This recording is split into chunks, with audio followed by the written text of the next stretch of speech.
Hello and welcome to our annual math night. I'm Mrs. McLeod, the principal here at Medulla Elementary. We hope you were able to join us last week as our teachers shared all kinds of literacy activities for our literacy night. If not, we hope that you will tune in and check us out. Tonight, our teachers will be sharing with you lots of engaging activities that you can do with your children regarding math. In the meantime, here's Miss Martin. Good evening, Medulla families. Thank you so much for joining us this evening. We have a lot of special things planned for you. Our teachers have done a phenomenal job working hard to prepare these activities and these learning opportunities for you and your family. On Thursday, your student should have received a bag. In the bag, you have the web link for this evening's event listed. You also have a bunch of different materials depending on your grade level. These materials will be used throughout tonight's lessons. We really hope you enjoy this evening, and we really value your feedback. At the end of tonight's segment, please take about 4 to 5 minutes and fill out the survey.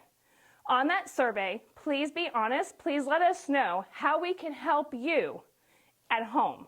I know these times are different and we have to make our family nights virtual. Sadly, we can't be on campus together. However, we really value your feedback. So please take 4 to 5 minutes, fill out the survey, and let us know how we can make this opportunity better. Thank you, enjoy your evening, and have a wonderful night.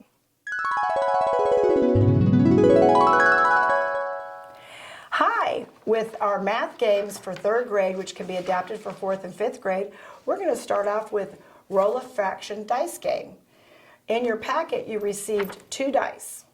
And when you do this, you are going to be looking at your board and determine exactly which fractions will be for each line.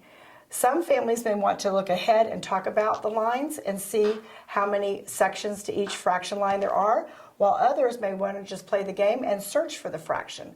So it's very simple. You take turns, you roll the dice, and for example, we have rolled 3/6. Then you look at your fraction line. You may draw your own fraction line so you can save the board game itself.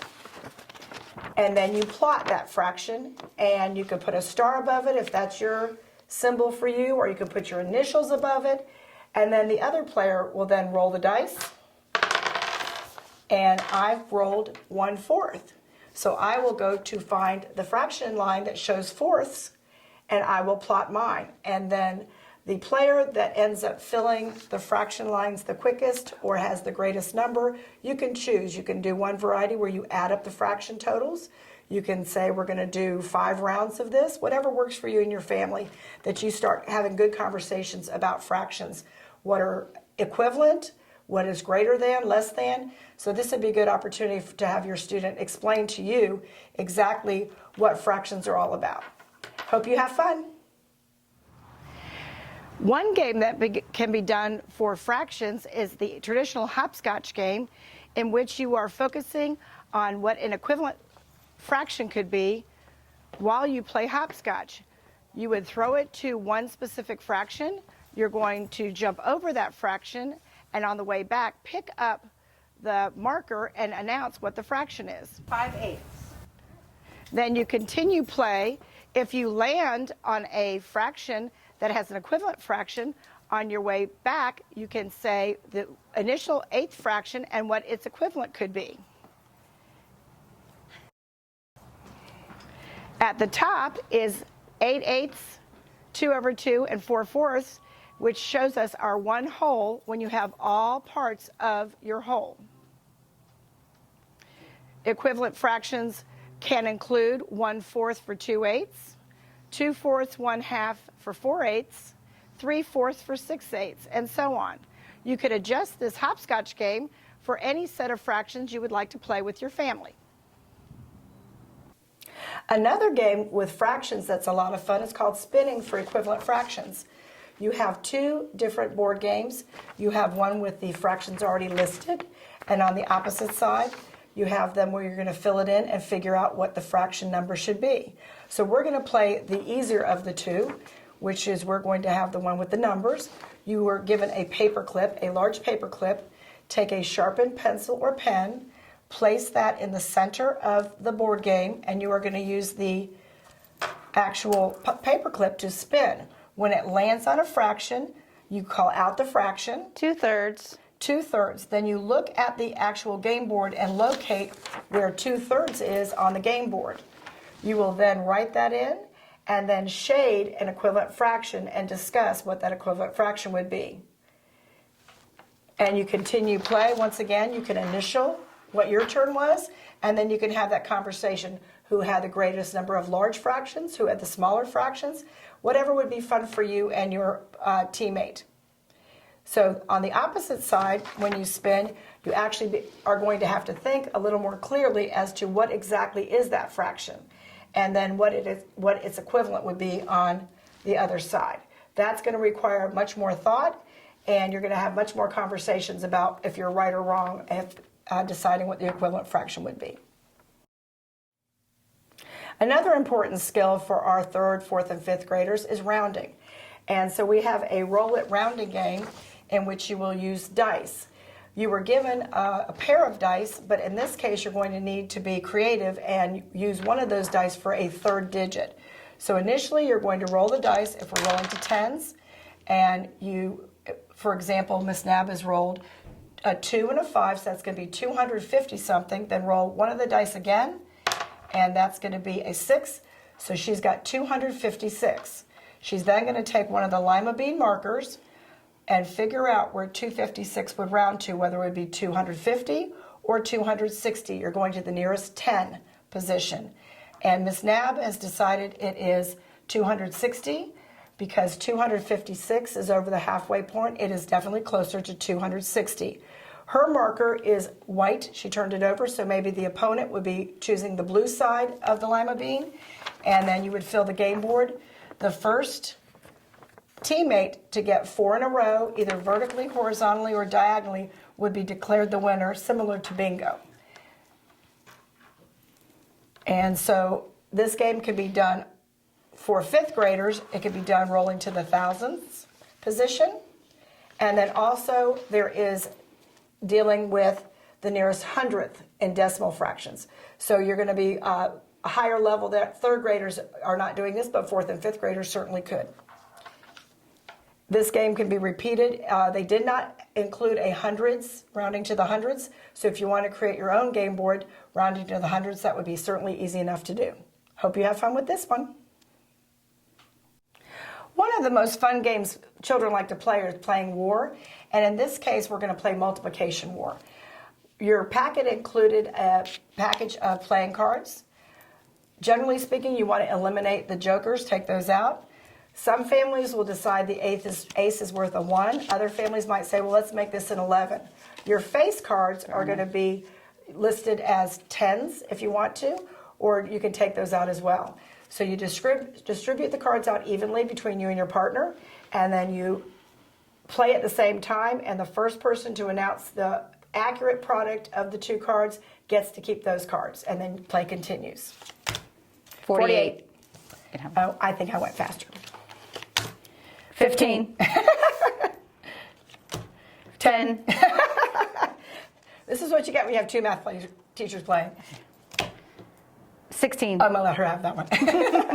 And so play continues till you all run out of cards, and then the person with the most cards wins that round. You can set it up where you're going to do the best 2 out of 3 rounds, the best 3 out of 5 rounds, but this is a really good way to increase your children's fluency with their multiplication facts. You have a lot of fun with this one. They do have fun with this in the classroom.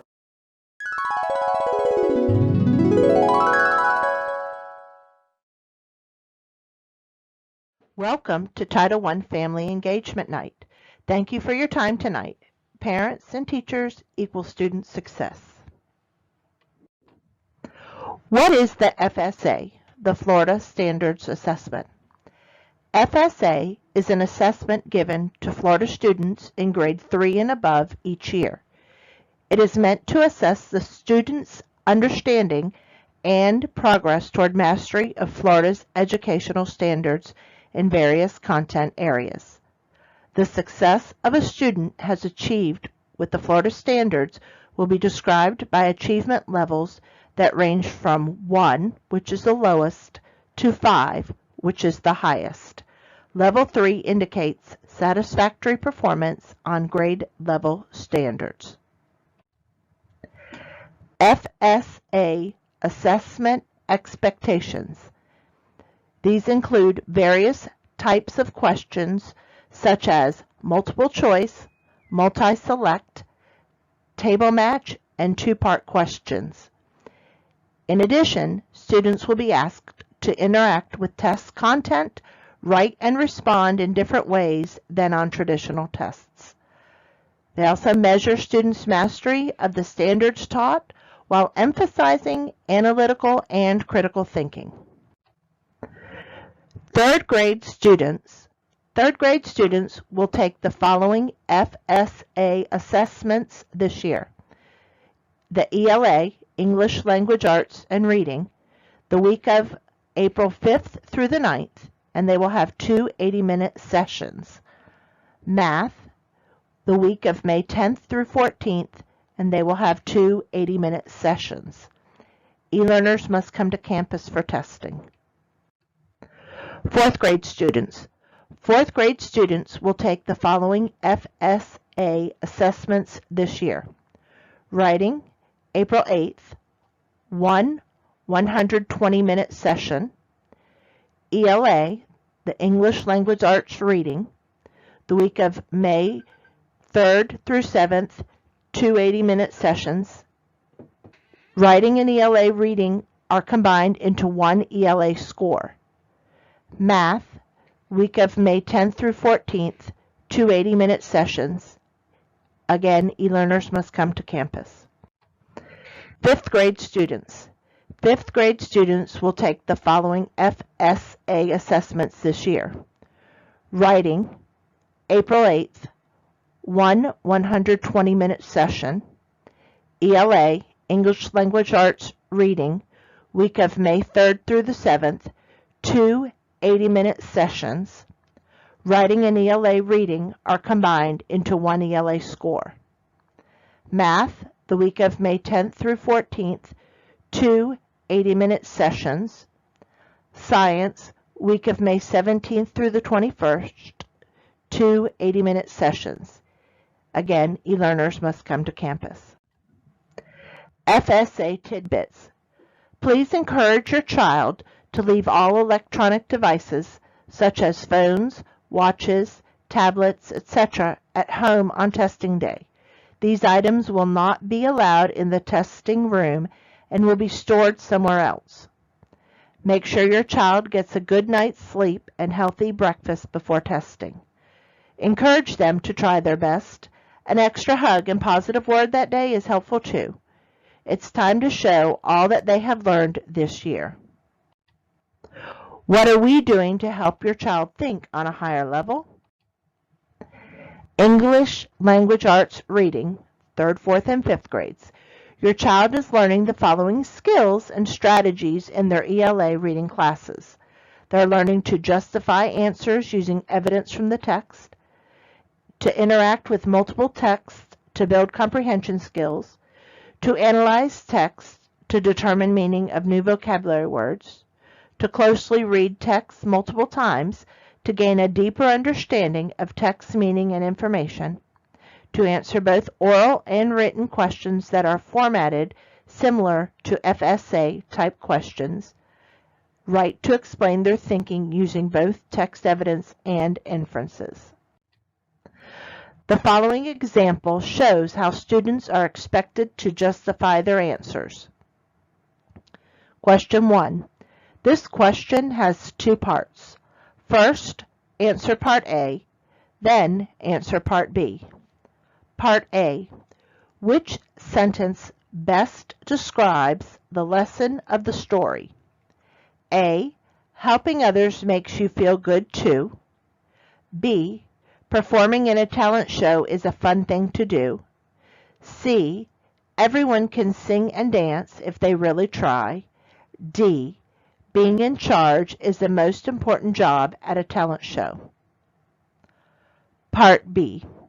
Which sentence from the passage best supports your answer in Part A? A. Instead, I had the proud feeling, like the sun was rising inside my chest. B. Open the curtains, said Principal Rice. C. You're up next, and you are whistling Yankee Doodle Dandy, so no crackers. D. She zoomed me a smile so huge all her teeth bracelets sparkled like diamonds in the spotlight. Students will often be asked to choose more than one answer. Which two statements would the uncle most likely agree? A. The uncle invented stone soup. B. The boys worked harder than he did. C. You can make soup out of stones. D. The boys tricked the uncle. E. The boys were actually pretty smart after all. Writing will be taking place for 4th and 5th grade. Your child is learning to follow the writing process in their ELA class this year. Students will be expected to read multiple sources, text, on a topic and write a multi-paragraph essay based on the writing prompt topic. Students will write an informational or opinion essay based on the writing prompt they are given. The FSA writing test is given in one 120-minute session in which students will need to read their sources, plan, and write their essay. Students will be asked to read multiple sources in order to support informational or opinion-based writing. Here's an example of a student's writing. Students will use their planning time to create an introduction, where there's an example right here. Students will also use their planner to write different paragraphs explaining the main point. Students will also finish their essay with a conclusion. Students are evaluated on purpose, focus, organization of their writing, evidence and elaboration, and conventions. Students will also be tested in mathematics in 3rd, 4th, and 5th grades. For math FSA, your child will be applying and extending their math knowledge from previous years, rounding to any place with larger numbers, multiplying and dividing, problem solving using addition, subtraction, multiplication, and division, measuring to fraction of an inch and converting units, fractions, equivalency, add, subtract, multiply, geometry, angles. Students will often be asked to select more than one correct answer to a question.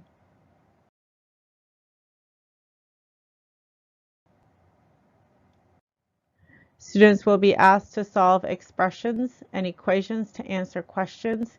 Key words are important, such as equal and not. Examples of multi-select math problems. Students need to solve to find all of the possible solutions. Students will need to solve word problems while interacting with data charts and graphs.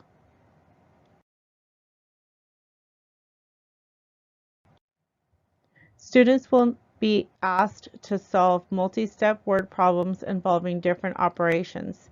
They are encouraged to underline key words as well as draw pictures or diagrams to help them solve the problems.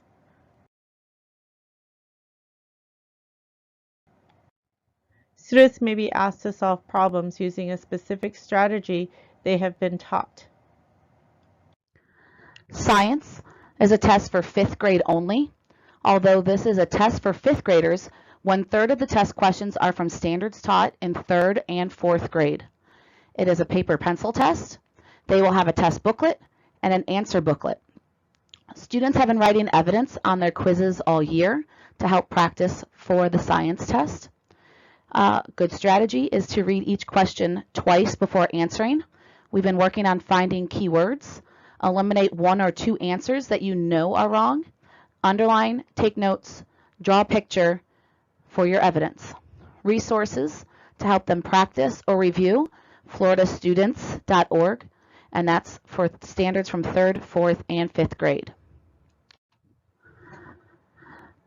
Unlike math and science, 5th grade will only have one correct answer. Sample question. A student tested different items to determine which items conduct electricity. Which list of items include only items that did not conduct electricity? If you look at the sample choices, there are several that are similar in each choice. This is why students practice eliminating answers that they know are incorrect. Also, some of the science questions will have diagrams that they will be asked to analyze.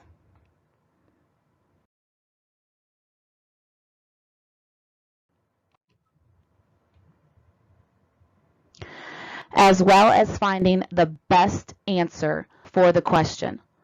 Even though all the answers may look like they are correct, they're still looking for the best answer for that question.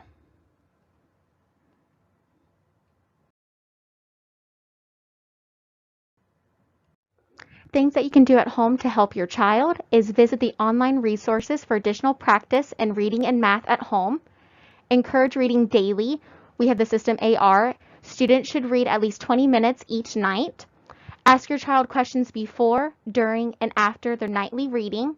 Have them support their thinking with text evidence from their book. Practice multiplication facts with your child. Make learning fun by playing cards together to reinforce math facts knowledge. Check and sign agendas daily, and check over your students' homework.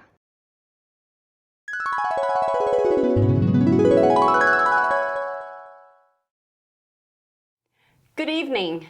This is Miss Scott. I am Mrs. Heineken. We're here for 5th grade math. Welcome, parents. We're excited to have this evening for you and to help you to know a few things that you can do with your child at home to help them with math.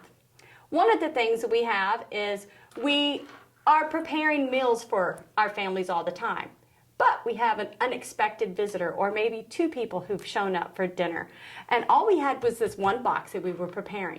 So we're asking our students, what would you need to do? So at that point, we would say, hey, I have 2 boxes, and I need to figure out what I need. For this one box, it's asking us, we need to have a half of a pound of protein, and then we would cook that, but then we would also have 2.5 cups of water, the box of this mix, and then 2 tablespoons of butter or olive oil. Now, in order to double this, which means we would have this, that was what the ingredients we needed for one box. If we had another box, we would need to know how much we were needing. So if we needed a half a pound of protein, we would need to double that. And if we doubled that, then we would be multiplying our protein 1/2 times 2. In order to be able to do that, we would solve it. I'll hold that one there for you. Thanks. We will solve it 1/2 times 2. And the students know that when we have a whole number, we always have to make it into a fraction. So we make 2 over 1. That means it is 2 wholes. So now we would simply just multiply across. So 1 times 2 would equal 2. For the numerator, 2 times 1 for the denominator would equal 2. 2 over 2 would equal 1 whole. So meaning we would need 1 pound of protein for 2 boxes of the mix. We have 2.5 cups of water. Now we have to figure out how much water do we need to put in our pot. So if we have 2.5 for 1 box, we'll need 2.5 for 2 boxes. Now this is a little bit different because we don't have just one fraction and a whole number. Now we have a mixed number and a whole number. So the mixed number we need to change to an improper fraction. That would be 2 times 2 plus 1. That now gives us our new numerator. So that would be 5. 2 times 2 is 4 plus 1 is 5. So that would be 5 halves. Multiply that by 2 wholes. Again, the 2 is a whole number, so we have to change that to a fraction, and we put a 1 underneath the 2 to make it a fraction. 5 times 2 is 10. We're multiplying across, and then that's our numerator. 2 times 1 is 2. How many times will 2 go into 10? Because our numerator is larger than our denominator, so we know that 2 can go into 10 a certain amount of times. 2 times what gives me 10? 2 times 5. So we would need 5 cups of water. As far as butter, we were required to have 2 tablespoons of butter or 2 tablespoons of olive oil. So if I have 2 tablespoons and I'm going to double it, it would be 2 times 2, which would equal 4. So we're doubling our recipe. We would need 5 cups of water, 1 pound of protein, 2 of our boxes, and then 4 tablespoons of either butter or oil, olive oil. If for some reason, oh my goodness, we have a family of 4 and this is what we were preparing for dinner, the kids have decided not to come, and mom and dad are there, but yet they were preparing dinner for you. So what could they do? If they're doing this box, instead of doing the whole box for 4 people, they could do it in half. So now we're looking at, originally for the whole box, it's 1/2 pound of protein. And if they're only wanting half of that, now they can reduce it to 1/2 times 1/2.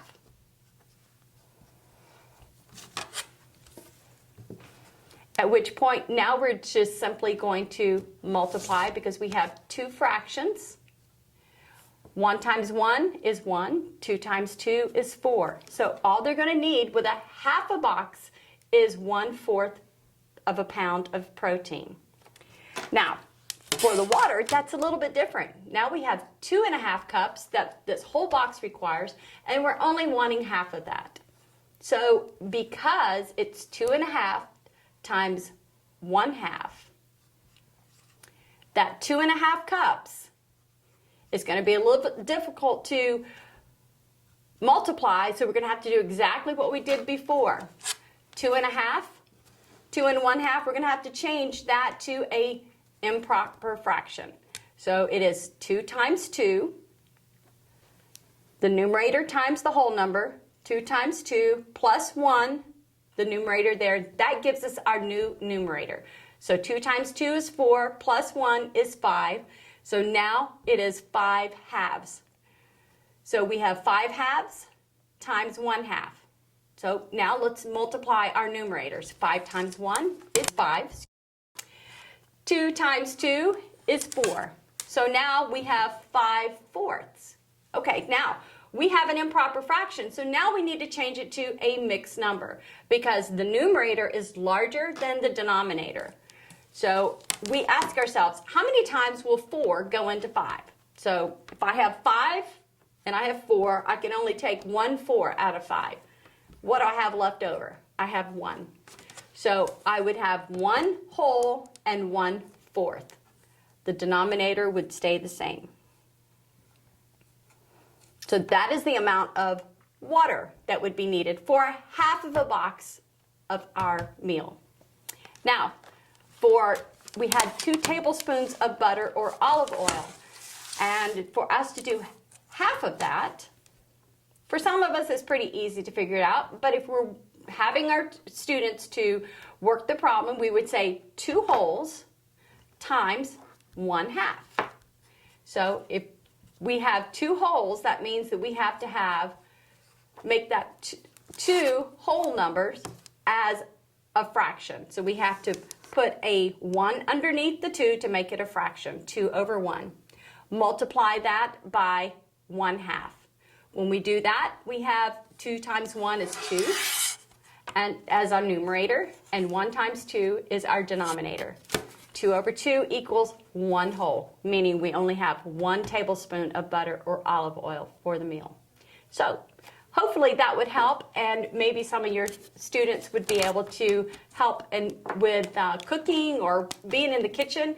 It's a great tool for them to be able to do in order to work with fractions, helping them, even though sometimes it seems a little cumbersome, but in my kitchen I have a piece of paper and pencil, and anytime I have any child that's in my kitchen, I always say, okay, I need you to do this, I'm doubling this, or hey, if I wanted to do 1.5 times of this, I have them working at as we're going along. I'm acting as though I don't know what I'm doing or how much I really need, but it helps them to practice. So we'd love it if you would do the same thing.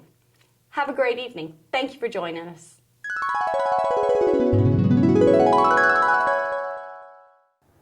Hi, this is Mrs. Shoemaker, and I'm going over some multiplication strategies for single digits numbers. The first example I have is 3 times 7 equals 21, and a really good strategy is repeat addition. So there's going to be 7 threes, 3 plus 3 plus 3 plus 3 plus 3 plus 3 plus 3, and they would add those all up and it would equal 21. Or there could be 3 sevens, 7 plus 7 plus 7, and they would add them up and it would equal 21. Another example of the repeat addition using 2 times 4 would be, we would have 2 plus 2 plus 2 plus 2 equals 8. And then we could also do the inverse of that and go 4 plus 4 equals 8. This is a really good one when they're first starting out. Another one to really use is skip counting. And that's where they just basically go like 7, 14, 21, 28, 35, 42, 49, 56, 63, 70. And those are good to practice daily until they know each of the facts. And so they would just go 1, 2, 3, and that's 21. And so an example using the 2 times 4, we would go what? 2, 4, 6, 8. And so you can see 1, 2, 3, 4.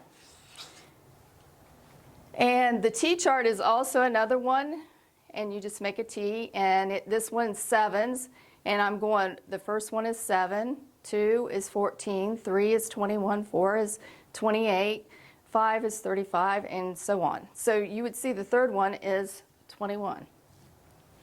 So if you did that on this one, it would be the 4s. So I would go 1, 2, 3, 4. And I would go 4 times 1 is 4. 4 times 2 is 8. And right there it is. The array is a really good, I like that one, and the students really like it when they're first learning. So 3 times 7 is the same thing as saying 3 groups of 7. So we put 3 groups, and then you can put 7 across. You could also do the other way around, too. So if I did the array for 2 times 4, it would be 2 groups of 4.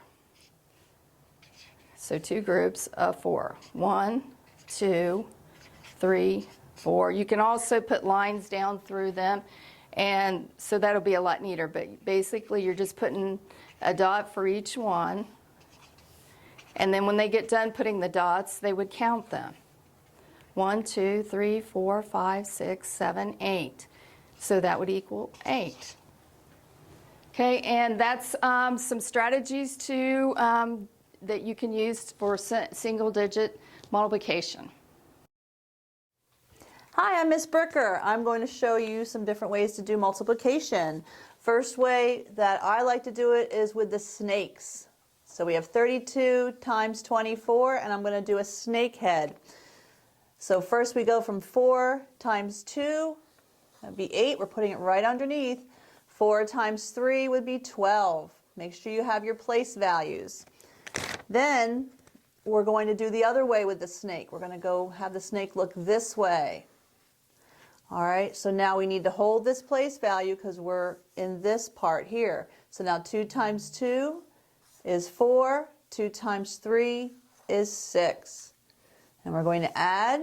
We bring it down. 8 plus 0 is 8. 4 plus 2 is 6. And then 6 plus 1 is 7. And you have your number 768. All right, so now we're going to do a partial quotient for division. This is a different way. If you don't like long division, we can do a partial quotient. So I like to tell my kids, we draw it like this, and then we're going to extend this line down. All right, so now we're going to look and say, can we get 100 times 5? Will that be too much? And it will. It'll be 500. So then we go to the tens. So then we say, 10 times 5. We can go bigger than 10 times 5, so we're going to go 20. All right, so we're going to put 20 here. So 20 times 5 is 100. And then here we subtract. We bring it down. Now we have 60. Now we're going to say, what can we multiply to get close to 60? Well, I still can't do hundreds. I can get more than 1. So let's do tens again. So I'm going to put 10. So 10 times 5 is 50. We're going to subtract. Let me switch pencils here. Then we subtract. 0 minus 0, 0. 6 minus 5 is 1. Now we have 10. Okay, so now we're going to have to go into the ones. So 5 times what is going to get me close to 10? And that would be 2. And that'll give me 10. And then we subtract again, and that's 0. So then now we're going to add this up. Make sure you have them in the correct place value. So 0 plus 0 plus 2 is 2. 2 plus 1 is 3. And then we have our answer, which is 32. So those are two different ways. This is one way you can do multiplication, and then this is a different way to do division. And that's all for today.